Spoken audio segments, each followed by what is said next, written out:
What's up, y'all? Welcome back to the attic. Today, we've got predictions and wagers for UFC Vegas 116. But, as always, we're going to get started off by looking at where the bankroll ended after last week. The weekend started off with PFL Belfast. We had 6 wagers there, going 3 for 3 and losing 2.3 units.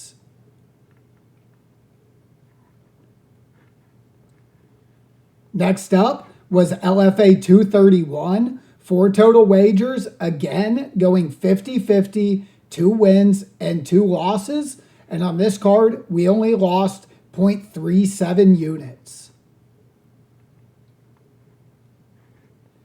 Finally, we had UFC Fight Night Burns versus Malott.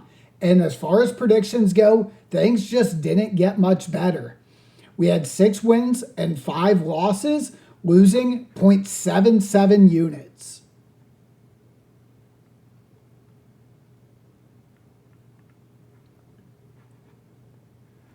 After that, we got our weekly bonus, which was $5, still getting kickbacks from some terrible weeks.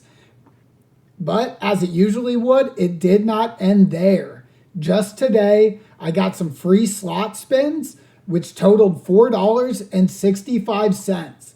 Our closing bankroll is $10.23.21, so 1 unit will be $10.23.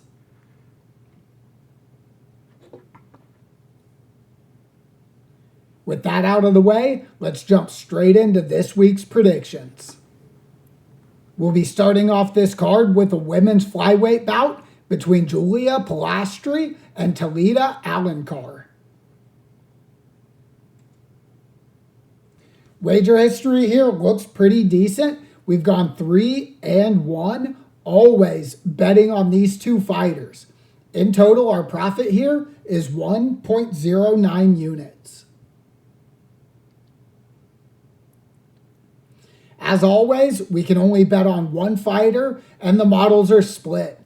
The 2 that like Julia Pilastri are by far the most confident, though. I picked her up as a minus 240 favorite for 2.4 units. Fight number 2 is a welterweight battle between Max Griffin and Victor Valenzuela.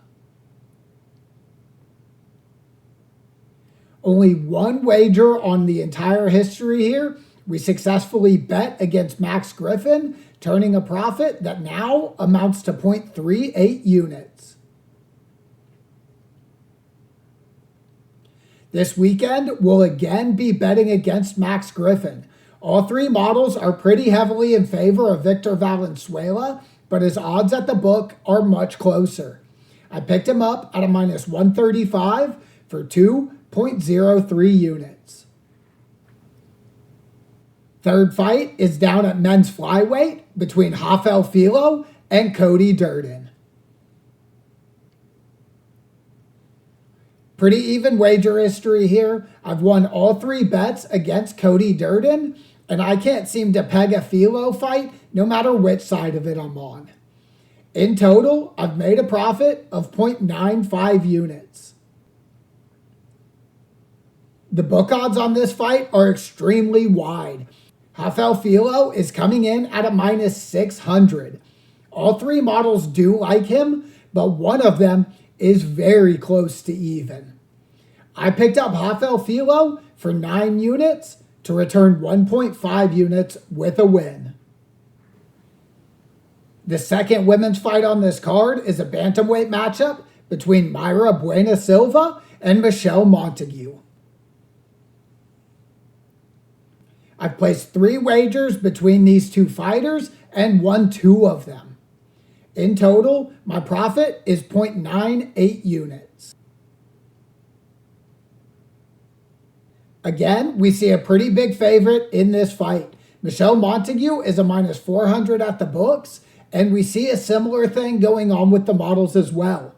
2 of them are quite confident, while the third one just barely favors her to win. Either way, all 3 models agree, so I spent 6 units to return 1.5 units with a win. Up at welterweight, we'll have a fight between Cedric Dumas and Jackson McVeigh. Half of the wagers I've placed on these two fighters have gotten canceled. Of the 4 that have made it to fight night though, unfortunately, I've only won 1. On the upside of it all, going 1 for 4 has only cost me 0.71 units. On this weekend's card, Jackson McVeigh is a minus 190 favorite, and all 3 models are in agreement. I spent 2.85 units on Jackson McVeigh to win this fight. We're staying at middleweight to close out the prelims with a battle between Eric Mecanico and Rodolfo Vieira. Now this is the kind of wager history that we always want to see. I've bet on both sides with both of these fighters and gone 6 for 6 on predictions. In total, I've made a profit of 2.87 units. The models are all pretty close on this card, and they favor the underdog Eric Mecanico. He's a plus 190 at the books, so this wager only cost me 1.5 units to return 2.85 units with a win. The main card opens with a heavyweight bout between Ryan Spann and Marcus Buchecha. For the second fight in a row, we've got perfect wager history, this time going 3 for 3 and profiting 1.52 units.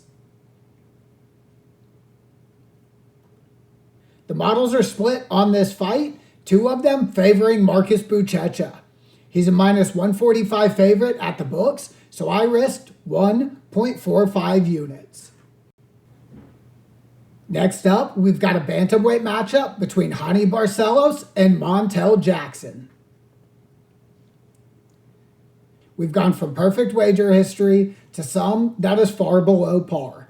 I've only correctly predicted 1 out of 4 fights for these 2 fighters and lost 2.32 units in total. We're looking to turn that around this weekend. The models all like the favorite Montel Jackson. He's a minus 183 at the books, and all of the models like him at around 60%. In total, I risked 2.75 units. We'll be sticking around at bantamweight, this time for a fight between Adrian Luna Martinetti and Davy Grant. No wager history on Martinetti, and I've gone 50-50 on David Grant to lose a total of 0.56 units. This weekend, the models are very confident in the unknown. All 3 favor Martinetti, and all of them over 70%. At the books, he's a plus 100 underdog, so this one only cost me 1.5 units. The feature bout on this card takes place at lightweight between Rafa Garcia and Alexander Hernandez. Wager history here is pretty good. Bet on Rafa as a big favorite and a reasonable underdog, winning both of those. We've bet on Alexander Hernandez twice as a favorite and missed a pretty good opportunity on him as an underdog. In total, my profit here is 0.33 units. In this fight, the models and the books are on 2 different sides. Rafa Garcia is a plus 130 underdog, but all 3 models prefer him to win. The lowest of them being just under 60%, and the highest of them getting over 70. I bet 1.5 units on Rafa Garcia to return 1.95 units with a win. Our co-main event is the final women's bout taking place at bantamweight. It'll be Norma Dumont taking on Jocelyn Edwards. We've got perfect wager history on Jocelyn, taking her 3 times in a row, all three as a minus 300 favorite. We took a shot on the underdog against Norma though and lost that one. In total, I've made a profit of 1.16 units. This weekend, the models are again taking a shot at the underdog. Jocelyn Edwards is a plus 205 at the books, and 2 models prefer her to win. Although, it is very notable that the 2 models that favor her just barely eclipse 50%, while the dissenting model is over 60%. This may not turn out to be the best betting opportunity, but it seems like the value is still on Jocelyn Edwards. I picked her up for 1 unit for a potential win of 2.05 units. Finally, for the main event, we've got a featherweight bout between Yusuf Zalal and Aljamain Sterling. Closing out the night with perfect wager history is always my favorite thing to do. We've bet on each of these fighters every single time, all 3 as pretty sizable favorites. In total, my profit between these 2 is 1.05 units. Nothing new for the models here. Of course, they like the favorite. Yusuf Zalal is a minus 160 at the books, and 2 out of 3 models prefer him to win. I bet 1.6 units here to return 1 unit profit with a win. That's all the fights currently on this card, so let's flip over and look at our totals. We've got 12 fights on UFC Fight Night Sterling versus Zalal. We bet on 8 favorites, 5 of them being confident predictions. We also bet on 4 underdogs, 3 of those being confident predictions. Looking at the history for every fighter on this card, we've made 25 total bets, 16 on favorites, 8 on underdogs, and 1 pick'em. I had wagered a total of 23.77 units for a total profit of 4.62 units, meaning that including all of the wagers placed on any of these fighters in the past, I've got an ROI of 19.46%.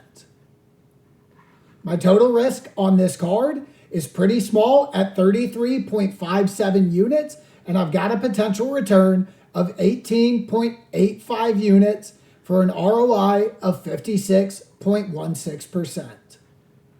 That's it for this card, but there are a couple of one championship cards that I'll be trying to get some wagers down on. If you'd like to see those, please check out the Patreon. They're over there for free. That's all I've got for you this week. Thanks for watching, and as always, good luck on all of your bets this weekend.